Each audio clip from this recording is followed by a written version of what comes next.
Episode को शुरू करने से पहले भाई लोग मेरी आप सभी से सिर्फ एक ही रिक्वेस्ट है, अगर आप लोग इस चैनल पर नए हैं तो प्लीज चैनल को सब्सक्राइब कर लें। एपिसोड की स्टार्टिंग में चीजिंग कहती हैं कि एक और इम्पोर्टेंट चीज है जिसे मैं आप लोगों को बताना चाहती हूँ और मुझे विश्वास है कि आप सभी भी इस चीज से अवेयर होंगे कि 9 रीजन टूर्नामेंट के अंदर जो फर्स्ट प्लेस थी उसे झा युआन द्वारा जीता गया था, जो कि हमारे 4 पवेलियंस के चीफ पवेलियन मास्टर हैं। और जो मैं आप लोगों को बताना चाहती हूँ कि झा युआन की एक और आइडेंटिटी है और वो ये है कि Zha Yuan supreme soldier Kang Yuan का 3rd ऑफिशियल डिसिपल है। और चीजिंग की इस बात को सुन के सभी लोग काफी ज्यादा चौंक जाते हैं और कहते हैं कि क्या 3rd ऑफिशियल डिसिपल, और इसने तो हेवनली युआन ब्रश को भी पकड़ रखा है और तो और इसके पास primal chaos divine grindstone visualisation method भी है। और फिर चीजिंग कहती है कि झा युआन जो है वो दूसरे हेवन से है और इसके ऊपर मेरे मास्टर का ध्यान आया और इसे तियान युआन रीजन आने का ऑर्डर दिया। और इस चीज को सुन के सभी लोग काफी ज्यादा चौंक गए होते हैं और कहते हैं कि तो इसे पर्सनली सुप्रीम सोल्जर के द्वारा सिलेक्ट किया गया है और अब कोई ताज्जुब की बात नहीं है कि ये इतना ज्यादा स्ट्रॉन्ग है। और तभी क्वीन लियान कहती है कि ये थोड़ा सा अनफेयर है क्योंकि कई रिमार्केबल और talented haven prides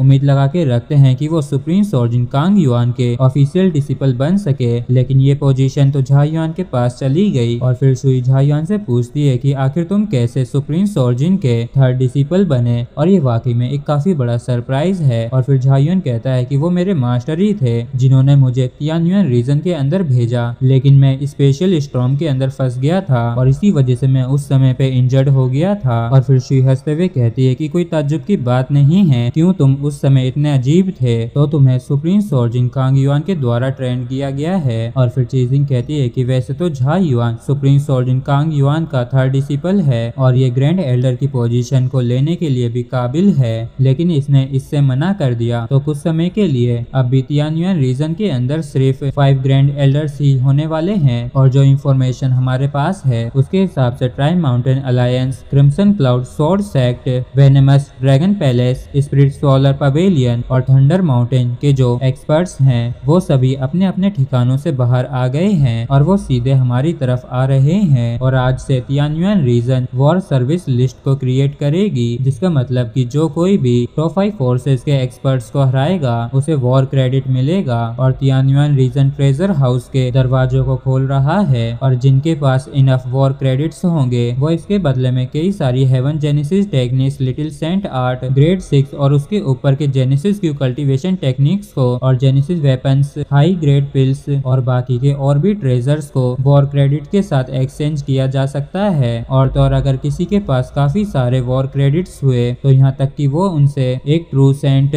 genesis art को भी एक्सचेंज कर सकता है। और इस चीज को सुन के सभी लोग जोश से भर उठते हैं और कहते हैं कि हम तियान युआन रीजन को हर हालत में प्रोटेक्ट करेंगे। और इस तरफ झा युआन मन में कहता है कि रियल बैटल शुरू होने को है और मुझे जल्द ही से एक्लूजन में जाना होगा जिससे कि मैं हेवनली सन स्टेज के ऊपर अटैक कर सकूं, सिर्फ जिसके बाद ही मैं एंसेस्ट्रल ड्रैगन लैंटर्न को हासिल कर सकता हूं। और जो कोई भी मुझे या को अवेक करने से रोकना चाहता है मैं उन्हें किसी भी कीमत पर माफ नहीं करूंगा। और जैसा कि एक्सपेक्ट किया था कि तियान युआन रीजन और 5 फोर्सेस के बीच में बैटल शुरू हो गई होती है और जो टॉप 5 फोर्सेस की एक्सपर्ट्स की आर्मी थी वो सीधे तियान युआन रीजन की तरफ चार्ज कर रही होती है और बॉर्डर पर वायलेंट जेनेसिस क्यू लगातार फूट रही होती हैं और हर जगह काफी भयंकर बैटल्स चल रही होती हैं। जिस तरीके से जंगल में आग फैलती है वैसे ही धरती को बिखेर के टुकड़े टुकड़े कर देने वाला नजारा तियान युआन रीजन के बॉर्डर पर होता है। और फिर हमें तियान युआन अटोपिया के काफी अंदर एक अनहेबिटेड आइलैंड को दिखाया जाता है जहाँ पे झा युआन बैठा होता है और ये मन में कहता है कि लगातार 3 दिनों तक एडजस्ट करने के बाद आखिरकार मेरी स्टेट अपनी पीक पर पहुंची गई और अब समय हो गया है शेषर ड्रैगन क्वी को इंटीग्रेट करने का। और ये कहने के बाद झा युआन शेषर ड्रैगन क्वी को इंटीग्रेट करने लगता है जिस वजह से उसके अंदर से काफी ज्यादा जेनेसिस क्यू निकल रही थी और साथ ही साथ काफी ज्यादा खतरनाक तरीके से उसके अंदर से शेषर ड्रैगन क्वी निकलती है जो कि बाहर निकलते ही काफी ज्यादा जोर से दहाड़ने लगती है। जिसके बाद हम झा युआन के ऊपर वू याओ की भी शेशर ड्रैगन ब्लेसिंग को देखते हैं, जिसे देख के झाओ युआन मन में कहता है कि आखिरकार जो वू याओ की शेशर ड्रैगन ब्लेसिंग थी वो लौट ही आई और ये वास्तव में काफी ज्यादा डोमिनेटिंग है। और ये कहने के बाद Zhao yuan ancestral dragon scripture को यूज करने लगता है और जैसे ही एंसेस्ट्रल ड्रैगन स्क्रिप्चर को ऑपरेट किया जाता है तो जो शेशर ड्रैगन ब्लेसिंग का रेजिस्टेंस होता है वो कमजोर होता ही चला जाता है और यहाँ तक कि ये तो गोल्डन लाइट की काफी सारी रहस्यमयी जुल्फों के अंदर बदल जाती हैं और बिखर के झाओ युआन की बॉडी के अंदर जाना शुरू कर देती हैं। और फिर हम झाओ युआन की डिवाइन ड्यूलिंग के अंदर का सीन देखते हैं जहाँ पे इकट्ठी 100 मिलियन जेनेसिस क्यू स्टार्स की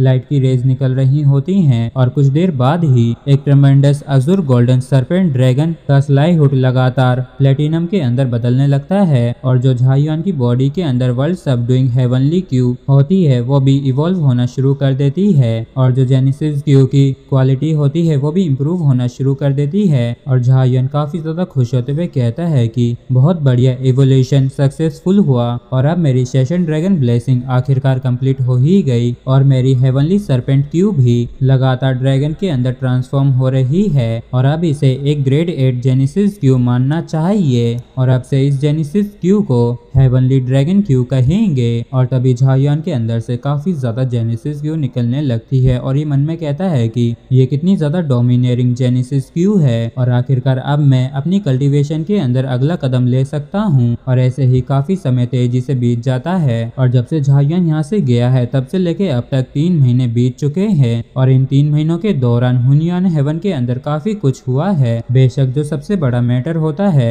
वो तियान युआन रीजन और टॉप 5 फोर्सेस के बीच की वॉर का होता है और ये जो टॉप 5 फोर्सेस होती हैं ये अपने अपने घोंसलों से बाहर निकल आती हैं और पूरी फोर्स के साथ तियान युआन रीजन के बॉर्डर की तरफ बढ़ती हैं, जिस वजह से तियान युआन रीजन के अंदर काफी सारी बैटल्स होती हैं। और इसी समय हुनयान हेवन के अंदर के जो डिवाइन ड्यूलिंग स्टेज के हेवन प्राइड्स होते हैं उन्होंने भी एक के बाद एक करके ब्रेक थ्रू करना शुरू कर दिया होता है। सबसे पहले वांगजू रीजन के झाओ मुशेन का होता है, दूसरे नंबर पर वुशेन रीजन की वू याओ का और तीसरे नंबर पर जीजियाओ रीजन की सू युवई का होता है और सबसे आखिरी में जू हाई रीजन के वांगजी का होता है। और भले ही इन चारों ने अलग अलग समय पे अपने अपने ब्रेक थ्रू को कंप्लीट किया होता है लेकिन इन चार में से हर एक ने एक ग्लेज्ड हेवनली सन को रिफाइन किया होता है और एक बारी जो ये रिफाइन होता है तो ये 400 मिलियन जेनेसिस क्यू स्टार्स को जन्म दे सकता है। तो अब काफी सारे लोगों का ध्यान तियान युआन रीजन के ऊपर आने लगता है और ये सभी लोग इस बात को जानने के लिए काफी ज्यादा उत्सुक होते हैं कि झाओ युआन किस तरीके के लेवल पर पहुंचेगा जिसने डिवाइन ड्यूलिंग्स की सभी लिमिट्स को तोड़ दिया था, तो वह अपने ब्रेक थ्रू के बाद किस लेवल पर पहुंचेगा। इसलिए तियान युआन रीजन के अंदर जो झाओ युआन का ब्रेक थ्रू होता है उसी के ऊपर सभी लोगों की निगाहें टिकी हुई होती हैं। और इसी के साथ फ्रेंड्स एपिसोड में हमारा यहीं पे खत्म होता है। अगर आप लोगों को वीडियो अच्छा लगा हो तो प्लीज चैनल को सब्सक्राइब और वीडियो को लाइक करना ना भूले। Thank you.